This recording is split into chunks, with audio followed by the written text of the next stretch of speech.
Hi, and welcome back to Riffing with the Writers. I'm Phil Sheridan here with Bob Ford in the Philadelphia Inquirer newsroom.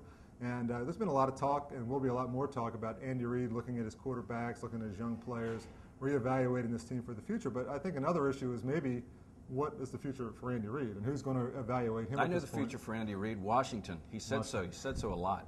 His one game, Andy's got one game on his plate, and it's usually a pretty big plate.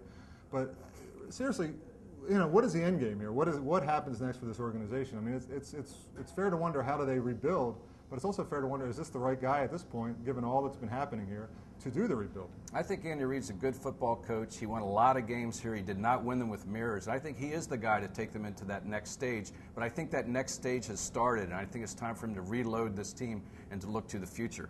And the thing about Andy Reid is I think he realizes that. He intimated that a little bit in his press conference on Monday when he said, you know what, when that time comes, I'm going to be able to do it. I'm going to make it, but I'm not going to publicly give you what my timetable is. So I think he is the guy, and I think he's cognizant of the fact this team needs a lot of help, and he's going to be around, and I think he should. Well, he's going to be around probably as long as he wants to. But the Eagles are on the hook to pay him a lot of money in the next few years, and he's not going to walk away from the job and the money. So he is the guy that's going to be here. And the trouble is looking for parallels, looking for precedent.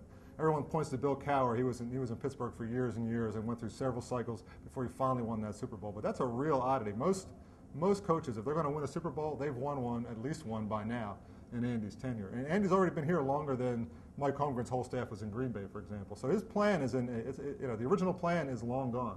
Yeah, and there's no parallel for what he's also had to go through off the field. A lot has been said about that, obviously. He appears to be working through it as well as he's able to. I really don't think that's going to be a factor in his decision. I really don't. I think he has a lot of responsibility to this team and to his job here, and I think he's going to continue to do it. And you're probably right, but it's going to be interesting to see how it plays out. Oh, it'll be very, very interesting.